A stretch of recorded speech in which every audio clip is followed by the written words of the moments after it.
साल अभी तक शेयर बाजार में जैसी वोलेटिलिटी है, सब सुपर कंफ्यूज्ड है कि बाजार का ऊंट किस करवट बैठेगा। तो वहां निवेश करने में हिचक है। सोने का ये हाल है कि बहुतों के पहुंच से बाहर हो गया है और उसमें निवेश करना सबके लिए मुमकिन नहीं है। तो क्या चांदी में निवेश करना ठीक रहेगा? जब ये सवाल मुझसे मेरे दोस्त ने पूछा तो मैंने रिसर्च करना शुरू किया। सबसे पहले पता चला कि चांदी में बढ़त का स्कोप अभी बचा हुआ है। क्यों?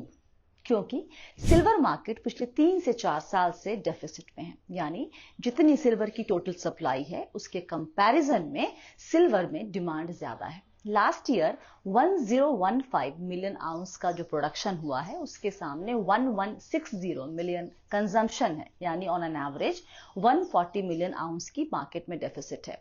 और जिस चीज की सप्लाई कम और डिमांड अधिक हो तो उसका असर कीमतों पर क्या पड़ता है ये आपको पता है। So the question is why one should not ignore silver as an asset class? सबसे पहले प्राइस मूवमेंट पर्सपेक्टिव से देखते हैं। 2022 में 1 kg सिल्वर की कीमत थी 15,100 रुपीज। 2025 में ये है 92,500। क्योंकि अभी सोना हॉट टॉपिक है तो आप इसकी तुलना शायद सोने से करेंगे तो आपको ये जानकर हैरानी होगी कि पिछले 5 साल में जहां सोने का CAGR 17.2% है, वहीं चांदी का CAGR है 16%। अब प्रॉब्लम यहां पर यह है कि सिल्वर ओवरशैडो हो गया है गोल्ड से, क्योंकि गोल्ड एक स्ट्रैटेजिक एसेट है। तो हाल फिलहाल के जियोपॉलिटिकल टेंशन, ट्रेड वॉर का डर, इन सब वजहों से गोल्ड में सभी ने इंटरेस्ट दिखाया। लेकिन आपको यह समझना है कि सिल्वर 60% इंडस्ट्रियल मेटल है और सिल्वर एक टैक्टिकल एसेट है। और सिल्वर में निवेश का एक बेहतरीन रास्ता है सिल्वर ETF। और आपके लिए अच्छी बात यह है कि इस वक्त 14 सिल्वर ETF है बाजार में और 15th silver ETF, grow silver ETF का NFO 2 मई से 16 मई तक खुला है। सिल्वर ETF सिल्वर के डोमेस्टिक प्राइस को ट्रैक करता है। आप इसे एक्सचेंज पर स्टॉक्स की तरह खरीद सकते हैं। न स्टोरेज की चिंता, न मेकिंग चार्जेस की, न प्योरिटी की। अब वापस आते हैं इस बात पर कि क्यों इस एसेट क्लास को इग्नोर करना सही नहीं है। डिमांड के एंगल से देखते हैं। इंडस्ट्रियल यूज सबसे बड़ा रीजन है सिल्वर की डिमांड का। पिछले कुछ सालों से टोटल सिल्वर डिमांड का आधे से भी ज्यादा हिस्सा यहीं से आ रहा है। 2024 में इंडस्ट्रियल डिमांड ने रिकॉर्ड बना दिया। 680.5 मिलियन आउंसेस की डिमांड रही, जो पिछले साल से 4% ज्यादा थी। इसका मेन रीजन है ग्रिड इंफ्रास्ट्रक्चर का ग्रो करना, इलेक्ट्रिक व्हीकल्स का बढ़ना, सोलर पावर यानी फोटोवोल्टेइक्स में यूसेज और हमारे रोज के इलेक्ट्रॉनिक्स प्रोडक्ट्स जिसमें अब AI रिलेटेड डिवाइसेस शामिल हैं। और ये डिमांड अभी और बढ़ने वाली है। 2025 में पहली बार ऐसा होगा जब इंडस्ट्रियल डिमांड 7 मिलियन आउंसेस से ज्यादा हो सकती है। और अब सवाल आता है कि ये इंडस्ट्रियल डिमांड कहां से आ रही है। देखिए, 3 इंपॉर्टेंट सेगमेंट्स हैं। पहला, फोटोवोल्टेइक टेक्नोलॉजीज। सिल्वर का बहुत क्रूशियल रोल होता है सोलर सेल्स में, खासकर इलेक्ट्रिकल कॉन्टैक्ट्स बनाने में। 2023 में सिर्फ PV इंडस्ट्री ने ही 193.5 मिलियन आउंसेस सिल्वर यूज किया। ये 2022 के मुकाबले 64% ज्यादा था। 23 में ये टोटल ग्लोबल सिल्वर कंजम्पशन का 14% था, यानी कि करीब 4000 मेट्रिक टन। दूसरा, इलेक्ट्रिक व्हीकल्स या फिर बैटरी इलेक्ट्रिक व्हीकल, जिसे शॉर्ट में BEV कहते हैं।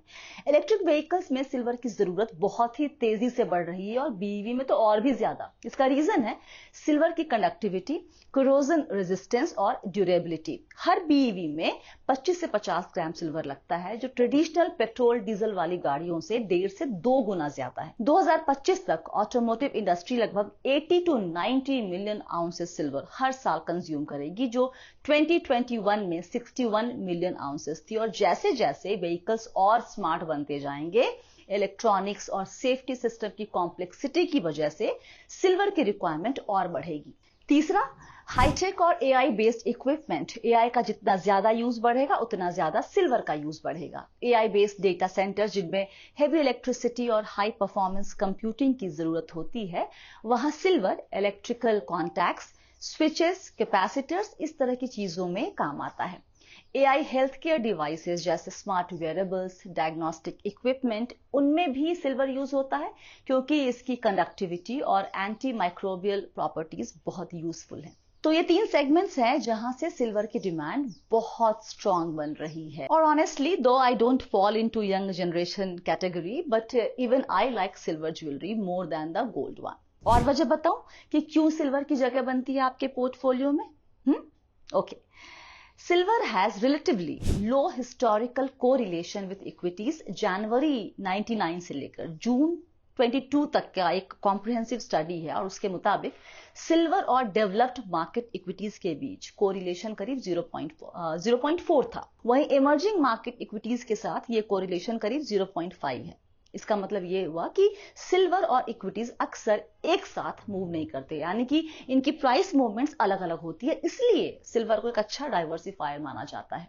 एक और वजह है, मई 2025 की शुरुआत में गोल्ड सिल्वर रेशियो करीब 100:1 के आसपास है। इतना ज्यादा रेशियो ये इशारा करता है कि इस वक्त सिल्वर की कीमत गोल्ड के मुकाबले काफी कम है, यानी सिल्वर अंडर वैल्यूड है। ये रेशियो पिछले 10 सालों के औसत से भी कहीं ऊपर है और बीते कुछ डेकेड्स में जो सामान्य रेंज रहा है उससे भी ज्यादा।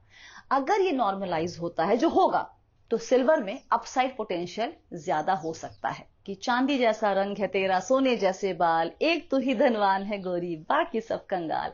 इन पंक्तियों द्वारा कवि ने बहुत पहले ही बता दिया था कि धनवान बनने या दिखने के लिए सोना और चांदी दोनों का कॉम्बिनेशन होना जरूरी है। तो अपने पोर्टफोलियो को अमीर बनाने के लिए चांदी को क्यों इग्नोर नहीं करना चाहिए, ये सब बातें आपको आज बता दी गई हैं। लेकिन याद रखिए कि silver is far more volatile than gold, often swinging 2 to 3 times more than gold.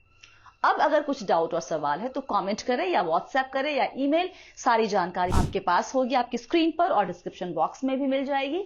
फिलहाल के लिए इतना ही। वक्त देने के लिए शुक्रिया। याद रखिए आप हैं मेरे यानी स्वाति के साथ और हम सब हैं बहुत ही सावधानी और समझदारी के साथ अमीर बनने के सफर पर। आप सभी को बहुत सारा प्यार और दुलार। Stay blessed, healthy and be wealthy.